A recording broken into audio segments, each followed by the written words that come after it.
लंकिनी निशाचरी राक्षसी सुंदरकांड में सतसंग की महिमा राक्षसी होकर भी जानती है। हनुमान जी से अंजनी नंदन पवन कुमार से कहती है, सतसंगति दुर्लभ संसारा, निमिष दंड भरी एक उबारा। निमिष, एक निमेष के लिए, एक दंड भर के लिए भी सतसंग, ये रामायण में अन्यत्र कहा गया। लंकिनी कहती है, तात स्वर्ग अपवर्ग सुख, धैर्य तुला एक अंग, तूल न ताहि सकल मिली, जो सुख लव सतसंग। लव, घड़ी को भी पीछे छोड़ दिया। एक लव, एक तीखी सुई से कमल के पत्ते को अथवा किसी वनस्पति के पत्ते को जितनी देर में आपने भेदा, इतनी देर के लिए इसे लव कहते हैं।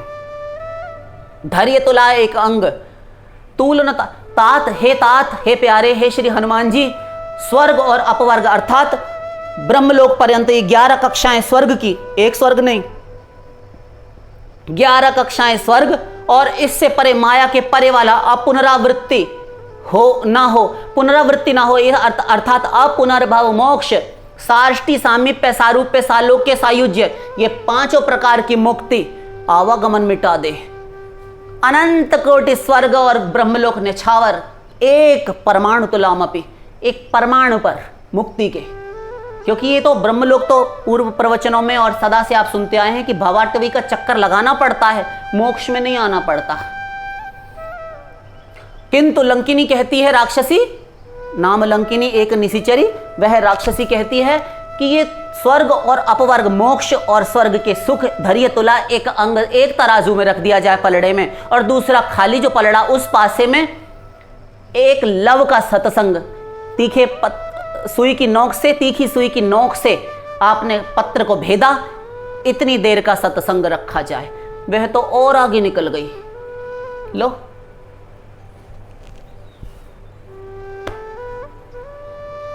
इतना सा भी सत्संग आपको डिमोटिवेट होने से, हतोत्साहित होने से, हताशा निराशा की पिशाचिनियों के द्वारा ग्रसे जाने से बचा लेता है। इसीलिए गुरु का संग करते रहना चाहिए। आप टीवी पर देखिए, आप कैसे भी कीजिए, किंतु वर्ष में एक बार कम से कम, और यदि सबसे पहले कबीर जी कहते हैं कि कम से कम प्रतिदिन गुरु के साथ रहने का अभ्यास बना लेना चाहिए। होना तो ये चाहिए कि गुरु के साथ ही रहे, संत के, महापुरुष के, रसिक के। ना संभव हो तो सप्ताह में,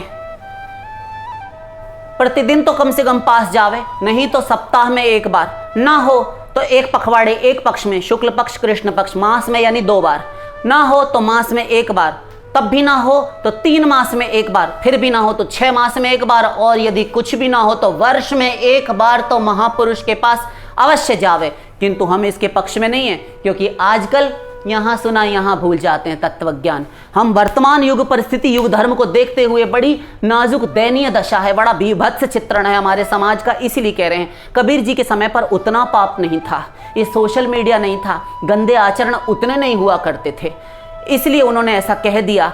हम उनकी खिलाफत नहीं कर रहे, वे तो कहाँ और हम कहाँ नरक में पड़े हुए, हमारा मुंह, हमारी औकात अपने आप में कोई हैसियत नहीं। कहाँ कबीर जी और कहाँ हम सरीखा अज्ञानी, घोर अपड़ गंवार। हम अल्पज्ञ भी नहीं कह सकते स्वयं को कि हमें यत्किंचित थोड़ा सा ज्ञान है। अल्पज्ञ भी तो कुछ तो जानता है, हम कुछ नहीं जानते, ये लिख कर दे रहे हैं। किंतु युग स्थिति को देखते हुए कह रहे हैं, गुरु से, संत जनों से, महापुरुषों से इतनी लंबी अवधि, समय अवधि के लिए दूर नहीं रहना चाहिए, लंबे काल तक। एक क्षण में कुसंग आकर तुमको ढहा देगा, नाश हो जाएगा। अजामिल का एक क्षण में पतन हुआ था। वैश्या को देखा किसी पुरुष के साथ संसर्ग करते हुए, पाप नेत्रेंद्रिय के माध्यम से हृदय में प्रविष्ट हुआ।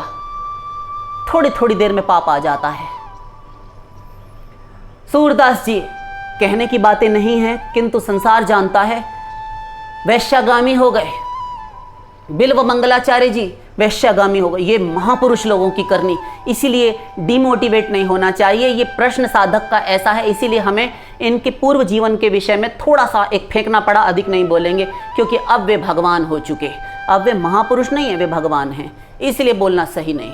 वे आचार्य हैं, हमारे लिए वंदनीय, पूजनीय हैं, केवल आदरणीय नहीं, वे महाभागवत हैं। तो डिमोटिवेट ना हो, ये देख ले कि ये क्या हो चुका। ऐसे ऐसे भी तर गए। मैं नहीं तरूंगा, मेरे ही नाम पर, मेरे ही समय पर, मेरी ही बारी पर भगवान के यहाँ किवाड़ बंद हो गए।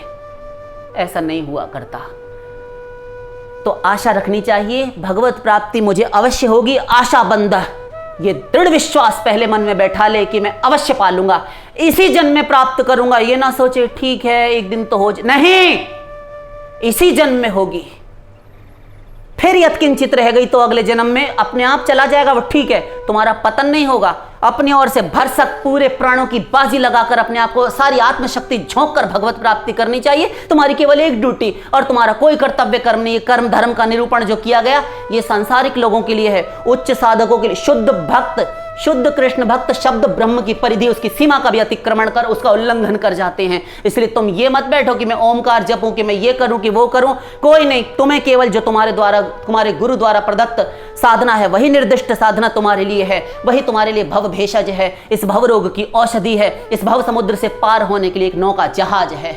बस इतने में अपना जीवन ढाल लो। इससे ज्यादा तुम्हें कोई शास्त्र वेद की, किसी वेद पुराण की आवश्यकता नहीं, कोई मंत्र की। तुम्हारे लिए यही मंत्र जो गुरु ने दे दिया, तुम्हारे लिए यही साधना जो तुम्हें गुरु ने दी। बस हो गई भगवत प्राप्ति, कुछ नहीं सोचना। चलो तुम इतने में जीवन ढाल लो।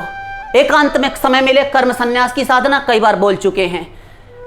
शेष समय में सर्वत्र हरि गुरु को स्मरण करते हुए उनको दिखा दिखाकर अपने सांसारिक कार्य को करते रहना चाहिए। भगवान को अपने पास सम्मुख मानना चाहिए, स्वयं को कभी अकेला नहीं मानना चाहिए। इतनी सी ही साधना और तुम शीघ्र अनुभव कर लोगे। शेष फिर वृंदावन विहारी लाल की।